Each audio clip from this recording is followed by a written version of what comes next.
into everyday application the teachings of the Word of God. And so these are very good questions on and along those lines. We need to remember Acts chapter 17 and verse 11. We need to be like the Bereans, who were more knowable than those of Thessalonica, because they searched the Scriptures daily to see whether these things be so. Searching the Scriptures daily. And so the final answer to any question that we have is the Word of God. Not my opinion, not your opinion, not how I feel, not how you feel. Our feelings are irrelevant when it comes to God's will. We have to bring ourselves in line with God's will, and then the joy will come later on. So we have to keep that in mind. Before we get started, would you bow with me for a word of prayer? Great God and Father, we thank you so very much for this day and for every blessing that you give us. We're thankful for everything that we have from your hand, knowing that all good and perfect gifts come from above. We're thankful for salvation in Christ. We're thankful for this facility in which we can assemble. We're thankful for the freedom that we have, and we're mindful of those who went before us, who have gone and made that ultimate sacrifice so that we could have this freedom to assemble together as your people. We pray, dear God, that we will always be thankful and use this freedom to only do your will. We're thankful for the Bible, and we pray, Father, as we discuss these issues today, that we will have wisdom to put into practice the things that you have revealed in your Word. We repent of our sins and we pray for your forgiveness, and we thank you so much for your mercy, grace, and long-suffering towards us. For it's in Jesus' name we pray. Amen. If you would, turn in your Bible to Matthew chapter 5. There's a passage in this chapter that's going to deal with the question at hand. We're probably only going to deal with one question tonight. We have many others, and this series is going to continue until the questions stop coming. So if you have any more questions, be sure and put them in the box next to the door, and we'll continue this series as long as the questions are in the box. This is a very serious issue because it's summertime. Listen to the question. Is it right for Christians to go to public swimming places and to wear swimsuits? And what we do is we ask the question, we throw it out, we have a discussion on it, and then we appeal to the Scriptures.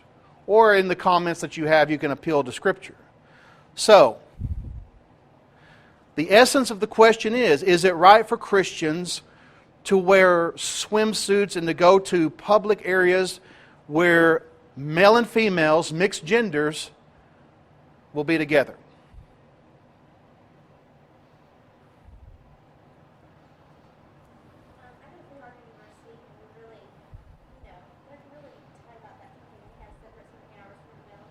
Mm-hmm. I've always been raised with the notion that if your bathing suit is showing, revealing too much and is causing a male to lust, then it is wrong.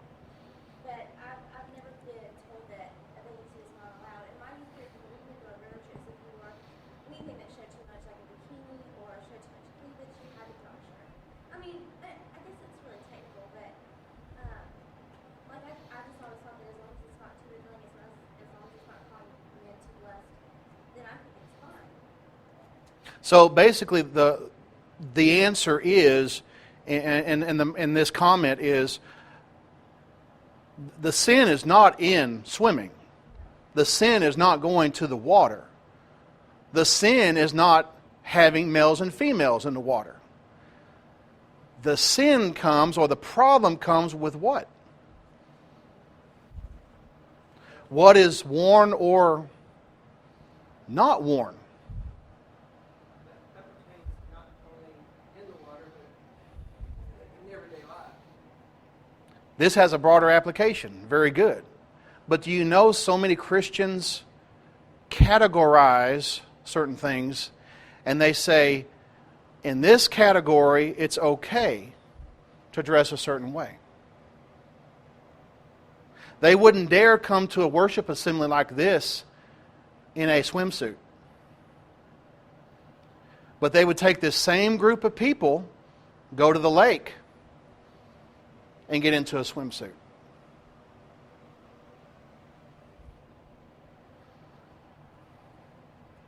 Now, why would it be wrong here, but right there with the same group of people?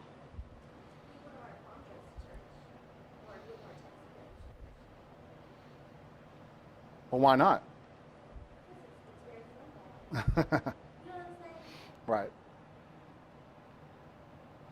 So do circumstances change morality? Do circumstances change the will of God concerning dressing modestly?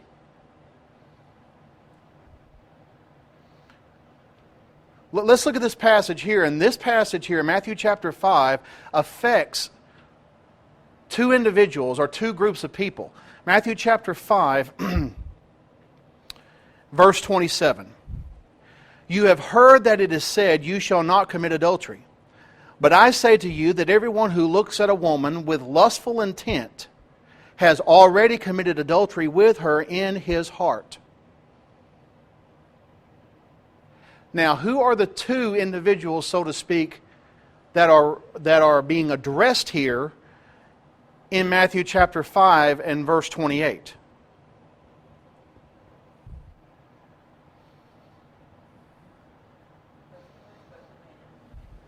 Both the man and the woman.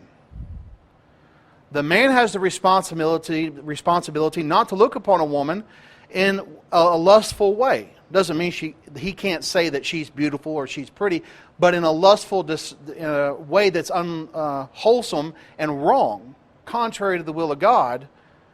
That would be what he's condemning here. Also, this puts a responsibility on the woman. Now, would this apply to man in every place he is? Not to look upon a woman with lust. It would apply here. It would apply at the lake. It would apply at the grocery store. It would apply at Walmart. It would apply everywhere he is. He is not to look upon a woman with lustful intent. Does not the same apply to the woman? That she is not to dress in a way that could cause lustful thoughts? It would apply here. It would apply at the lake. It would apply at Walmart. It would apply at Six Flags.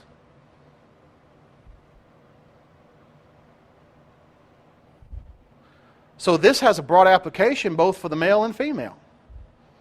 That what is worn should be proper, and the man is to not look upon a woman with lustful intent.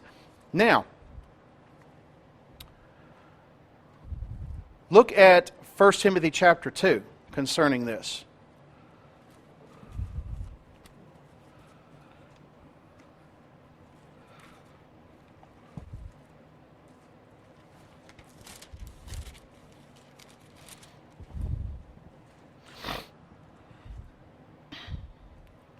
First Timothy chapter 2, he's talking about when men and women are together and their proper behavior together when they're involved in spiritual things, of course, like praying. The men are to take the lead in prayer. We see there in verse 8, 1 Timothy 2 and verse 8, I desire then that in every place men should pray, lifting holy hands without anger and quarreling. So that's in every place. That means the men are to take the lead when there's males and females together. Every place. Likewise also, verse 9, the women should adorn themselves in respectable apparel, with modesty and self-control, not with braided hair or gold or pearls or costly attire, but with what is proper for women who profess godliness with good works. Now, being properly dressed in respectable apparel there in verse 9 is not limited just to the assembly. We can't say that women have to dress properly in the assembly, but as soon as we say the closing prayer, amen, you walk out the door, you start peeling the clothes off. We know this has a broader application. So the modest apparel or respectable apparel, as the ESV has here, and with modesty and self-control. The women are addressed for a reason in this situation. And the video that we're going to watch that's going to occupy pretty much the rest of our time is on this very subject of modesty. It is a problem in our society, of course, but it's a problem in the church. And I'm not talking about this congregation. I'm talking about in churches of Christ. It's a problem because preachers won't touch it. Preachers won't preach on it because it will offend people. It would offend people who were in the very assembly. But the principle is there, and we have to draw the proper conclusions concerning this. And so I'm going to go ahead and start it. The video is about 25 minutes long. We'll have a few minutes to talk about this and try to give a definite answer to the question. And remember, the question is it right for Christians to go to public swimming places and to wear swimsuits in public? Let's watch this, and then we'll have a discussion afterwards. So, in light of what we've seen, I think you would agree this is a very thorough addressing of this subject. I mean, I think he covered all the bases. How do we answer the question? Is it right for Christians to go to public swimming places and to wear some swimsuits?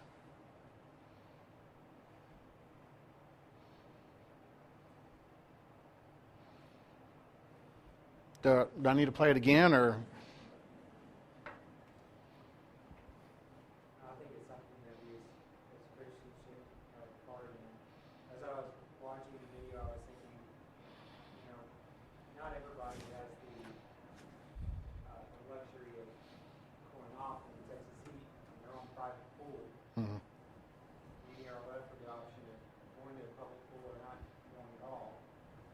And after studying discussion like this, then it appears that the option is not at all. Well, that's a very good and honest answer to that because, again, the sin is not swimming. The sin is not cooling off in the water. The problem comes when you have mixed men and women, boys and girls together, and according to the biblical definition, they're naked. Remember, you don't have to be totally nude to be naked according to the Bible. That's already been proven. But according to the biblical definition, swimsuits, whether two-piece or one, expose nakedness. And people say, and he addressed this to a certain degree, well, it's everywhere. You go everywhere. When you go to Walmart, you go to the mall, you go to the zoo, you have a reasonable expectation for people to wear clothing. I mean, that's a reasonable expectation. Of course, there's going to be immodest people everywhere. But that's, reasonable to expect clothing there.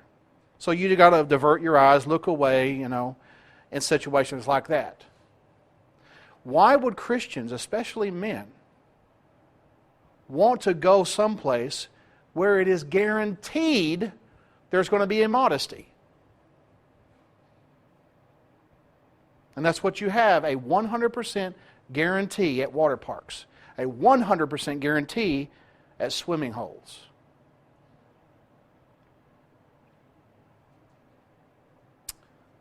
I mean, we pray, deliver us from temptation, and then we go right there where the temptation is. And especially fathers who would take their teenage sons. And sometimes Christian families and even some members of the church with their youth minister will go to some of these water parks They'll take their youth and they'll make sure all of the youth are properly clothed, which is good. And in situations where you have boys and girls going to a swimming place, if you're properly clothed, everything's covered, you're properly clothed, men and women can swim together. That's not the problem. Again, it's the lack of clothing that's the problem. But these youth ministers who take a youth group to water parks, even though they make sure their youth group is properly clothed, they have set teenage boys in the middle of women who are biblically naked. What in the world are they thinking?